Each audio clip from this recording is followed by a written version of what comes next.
Béninoises, Béninois, chers compatriotes, qui vous souviennent que du 10 au 12 octobre 2019, le président Talon a réuni ses amis politiques sous le prétexte d'un dialogue national pour, avait-on annoncé à grand renfort de publicité, débattre des lois chrysogènes qui ont plombé la cohésion nationale avant, pendant et après la parodie d'élections législatives d'avril 2019.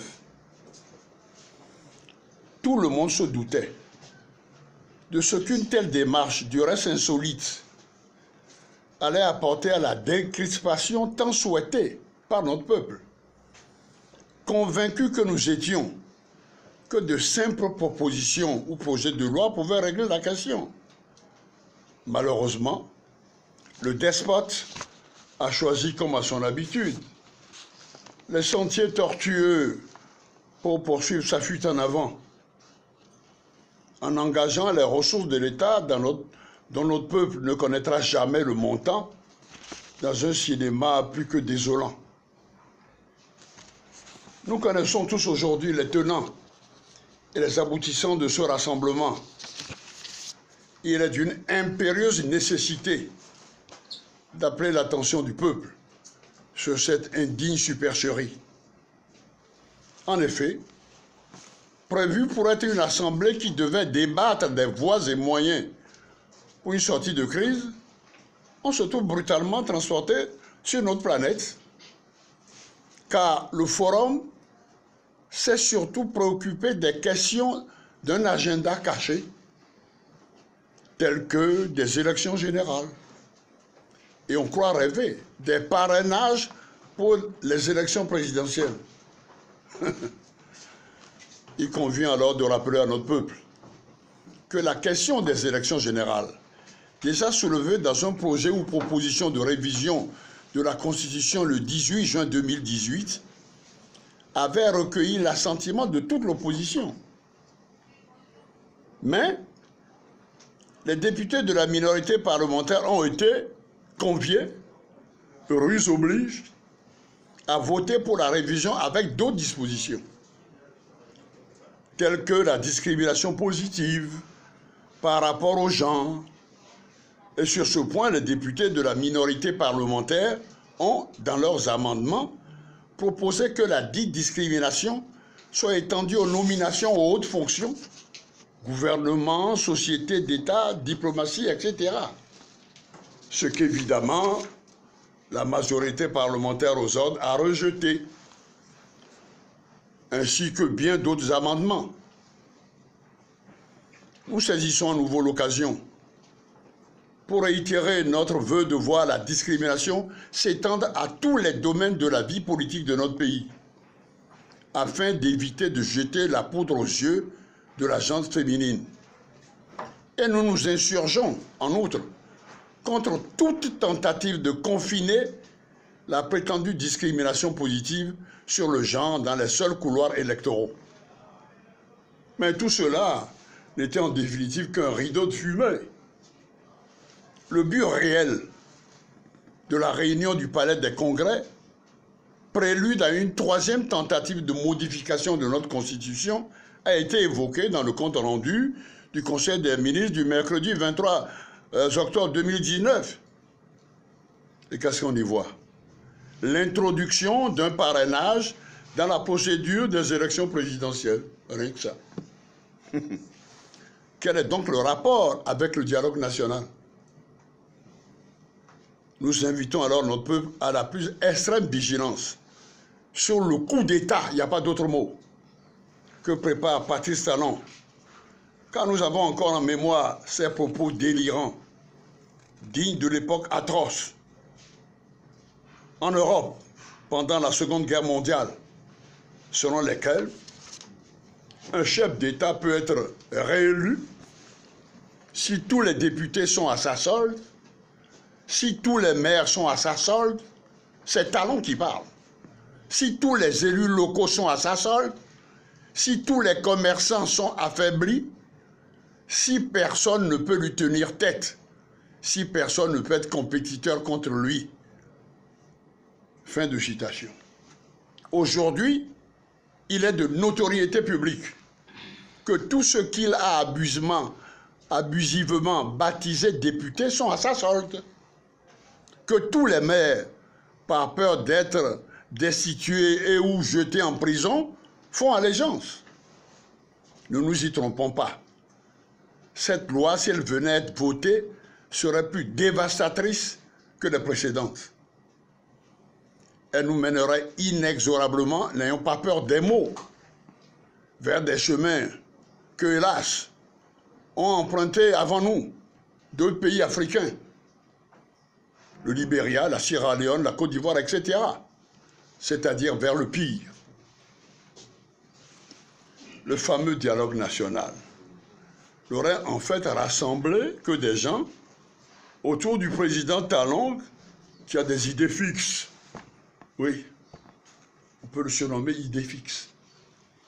Que pour cette lamentable et insupportable mascarade. Nous tenons donc à mettre en garde l'Assemblée nationale contre toute tentative d'une loi induisant le parrainage par des élus, quels qu'ils soient. Car notre peuple est depuis longtemps vacciné contre la politique de la ruse et de la rage. Une autre supercherie est le projet de création d'un poste de vice-président de la République à Masséro. Cela n'aurait rien d'extraordinaire si le titulaire de ce poste dans le shadow cabinet, le cabinet de l'ombre de Talon, n'était pas déjà impliqué dans une vaste escroquerie, le fameux scandale des machines agricoles. L'exposé des motifs qui sous-tend cette hérésie à lui seul suffit à mettre à nu le complot qui se fomente contre un peuple épris de démocratie, de liberté. Le délai accordé par l'article 50 pour l'élection d'un nouveau président de la République en cas de vacance du pouvoir est très court. Combien de fois avons-nous déjà eu recours à cet article? Si le président Talon, pour des raisons qui lui sont personnelles et tenues bien secrètes, pense quitter le pouvoir avant terme, c'est son problème. Mais de là à vouloir imposer à notre peuple l'horreur, serait la pire des provocations. Et le peuple serait en droit de livrer un combat acharné pour la préservation des acquis de la conférence nationale souveraine. C'est tout notre peuple qui en a décidé. Ainsi, en son temps, par référendum, et Talon est disqualifié pour se substituer à la volonté populaire. Nous connaissons hélas les origines et les dessous de cette machination. Nous connaissons surtout la profession de foi de l'homme qui sévit à la marina, l'homme qui voulait assassiner son prédécesseur, l'homme qui est le descendant, vous le savez tous, du directeur du fort négrier français, Saint-Louis de Grégoire, à Ouida, et qui a essayé de faire main basse, sans appel d'offres, sur les 10 usines de la Sonapar, 10 usines de coton. Voilà l'homme que nous avons en face de nous. Alors donc, cet homme veut avoir tout le monde à sa solde. Et quelle revanche, quand on connaît les difficultés qu'il a eues dans ses études. Mais que des professeurs d'université s'en rendent complices est désolant. Oui. Il faut toutefois leur rappeler que ceux qui se rendent coupables de fautes lourdes contre la démocratie en répondront au plus vite. Car un peuple affamé, bafoué, humilié est souvent impitoyable. Quant au tapage fait autour d'une certaine loi d'amnistie, il nous paraît urgent, indispensable, d'apporter les précisions suivantes. 1. Les crimes commis au cours de la période post-électorale. Je fais allusion aux tueries de Kadiaou, de Kandi, de Tchaourou, de Savet, ne peuvent rester impunis. Les auteurs de ces crimes odieux ne peuvent bénéficier d'une quelconque loi d'amnistie, car ils doivent répondre de leur forfait devant la justice. Il est impossible que le président Talon ferme les yeux sur l'assassinat de nos compatriotes innocents et n'ait aucun égard pour les proches des victimes, qui réclament toujours les corps, qu'il veuille protéger des soldats criminels.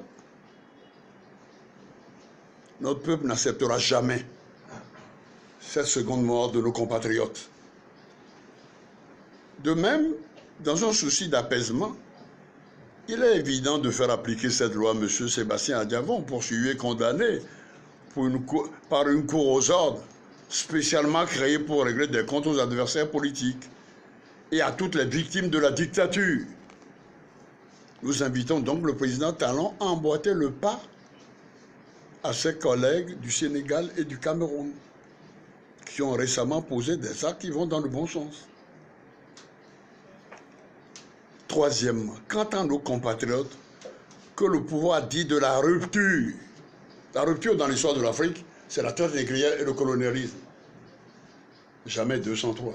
Mais ben, donc, que le pouvoir dit de la rupture a poussé vers l'exil, et ce illégalement arrêté et poursuivi dans le cadre de la crise électorale. Un simple acte administratif portant arrêt des poursuites réglerait très facilement le problème, comme l'a fait un chef d'État à l'un de ses compatriotes qui a tenté de lui ôter la vie par empoisonnement. Vous devinez aisément à qui nous faisons allusion, n'est-ce pas?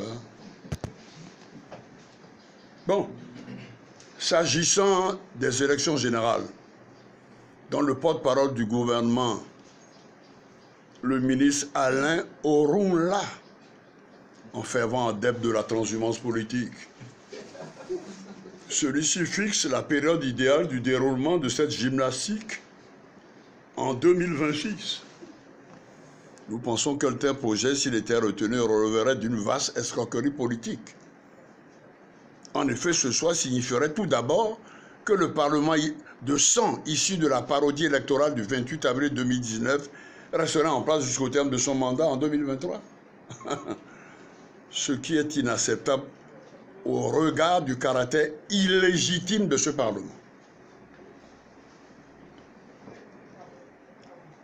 Pour conclure, nous prenons à nouveau l'opinion nationale et internationale à témoin. Je veux dire, les forces de la résistance nationale tiennent le président Talon pour responsable de l'aggravation de la crise qui secoue le pays, au cas où il continuerait ses divagations dans sa politique d'exclusion. Cotonou, le 31 octobre 2019, la résistance nationale, je vous remercie.